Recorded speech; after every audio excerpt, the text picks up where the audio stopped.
Hello, ladies and gentlemen, and welcome to the Discriminating Gamer. You know, the other night I killed a spider that was running across the floor with my shoe. I don't care how big that spider was, nobody steals my shoe. Ladies and gentlemen, today we're going to go ahead and take a look at Manhattan Project War Machine from Grail Games.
We'll get back to the review in just a moment. I want to take a minute to ask you to check out my other channel, that is Cody Carlson, PhD, where we talk about history, books on history, military history. I even post some of my lectures for my classes on there. Please check that out. Please subscribe to that channel. And now, back to the review.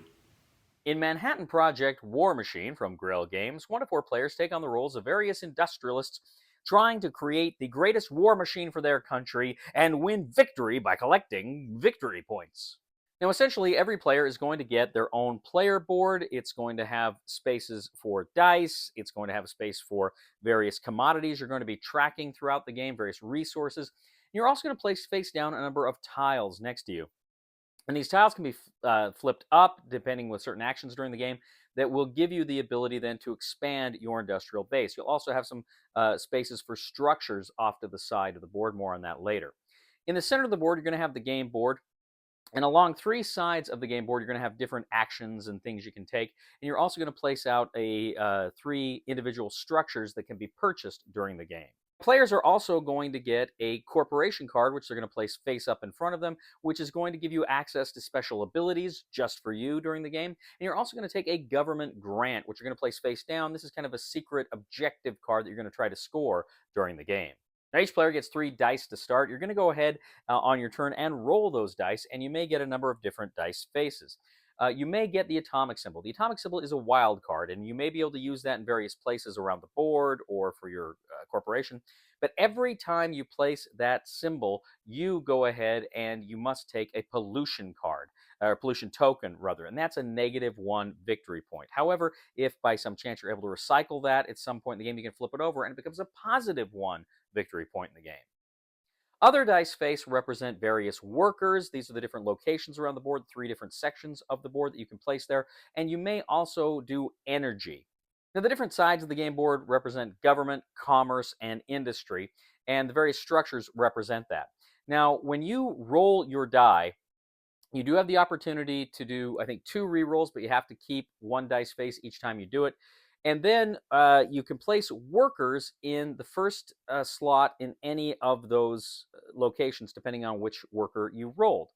Now, every time you do that, you get to do the strong worker action, but every other player gets to take a slightly weaker energy action. So they can go ahead and they get to do a small little action. Now, if you roll any energy symbols, you can place them next to any active workers that you've already placed out there. Then in that case, you just take the weaker energy action, you don't get to take the stronger action, and your opponents don't get to take any actions at all. Usually these actions are things like they let you buy the structures, which you can then place on your board, or you can gain money or food or sometimes victory points or other different commodities you're going to be using during this game. But you go ahead and you take care of all that, and once you've done the global actions, then you can go ahead and do your structure actions. Essentially, you place the dice on your structures that, again, let you do fun and interesting things, let you change resources, or maybe open up other sections of your board to expand your warehouses, to expand your industry in order to give you more dice and more chances to gain points and other goodies. So players are going around and around. They are rolling the dice. They are taking the global actions. They are taking these structural actions. Then, of course, they're cleaning up anything they need to. And then play is proceeding to the next player. Now, depending on the number of players, you will have a certain number of rounds. In a 4-player game, you're just playing through 4 rounds. So at the end of those 4 rounds, you're going to go ahead, you're going to add up all of the visible victory points that you have on your board. You're going to look and see if your corporation gives you any victory points, if there's any other items that you've scored that give you victory points, and whoever has the most victory points wins. Manhattan Project War Machine.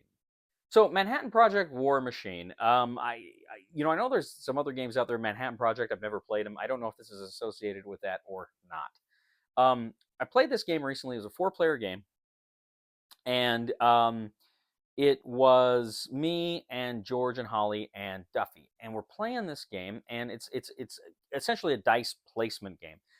I like dice placement games. They're not my favorite, but generally I enjoy them. But there's also it's almost kind of a worker placement thing here too, where you're activating stuff, but there's not a competition since everybody does that on their own turn. So you go ahead, you activate these spaces, you take these actions, and I really like games that let you do something when it's not your turn. Somebody else does something and you get to take an action. And that's one thing I really did like about this game is the fact that when it wasn't your turn, you still got to take an action. That was a big positive here in my book.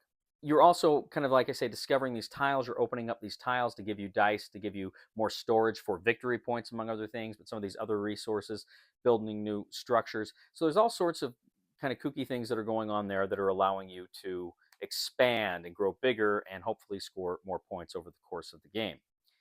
But I have some serious reservations about this game. First of all, the board itself, like I say, you got 3 areas that represent the workers and their energy.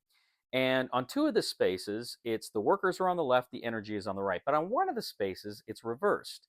The workers are on the left, the energy, the workers are on the right, the energy is on the left. And it was so confusing because we all knew this, but we keep doing it wrong just because the other 2 sections were one way and then this one freak section was reversed. I don't know why they did that. That was so weird and it was kind of jarring and it would interrupt because we're like, oh, we made a mistake. And I mean, it was really not a good decision to do it like that. A big problem.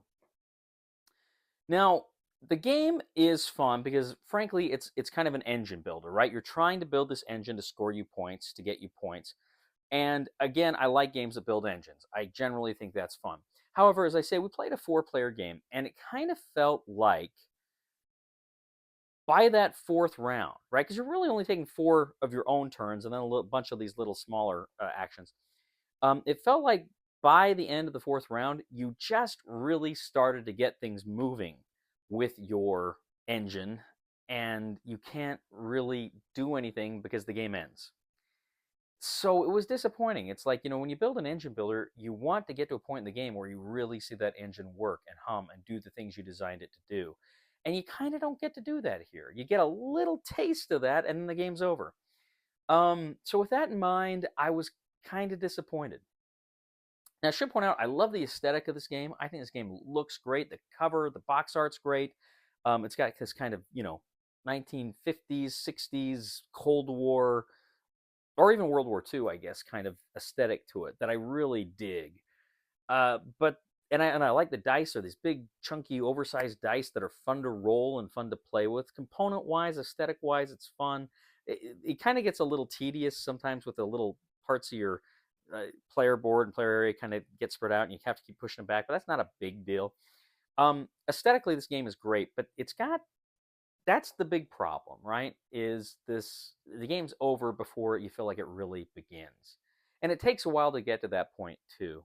So, frankly, War Machine, I guess you might like it if you're somebody that just kind of wants to cut to the chase. And there's so many good ideas here, but I just think there's such a flaw in the execution with how short the game feels.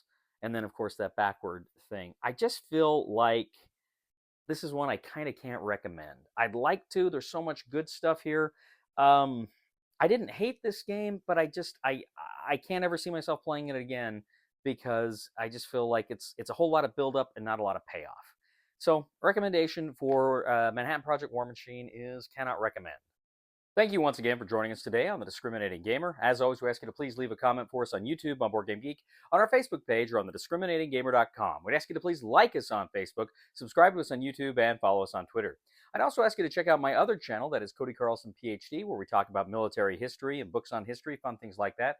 I'd ask you to please subscribe to that channel. That would mean a lot to me. Please leave a thumb for this video on Board Game Geek, and if you do really appreciate the content we bring you on this channel, I'd humbly ask you to click on the Super Thanks button and leave a tip. You know, ladies and gentlemen, my father worked 12 hours every day to put food on the table. He was a great man, but a very slow cook. Please somebody help me on my feet again, and I don't know where I'm going, and I don't know where I've been. Please somebody help me on the solid ground. It's a long time, and I'll be dying. Once a year I wind up in the band. God knows that I love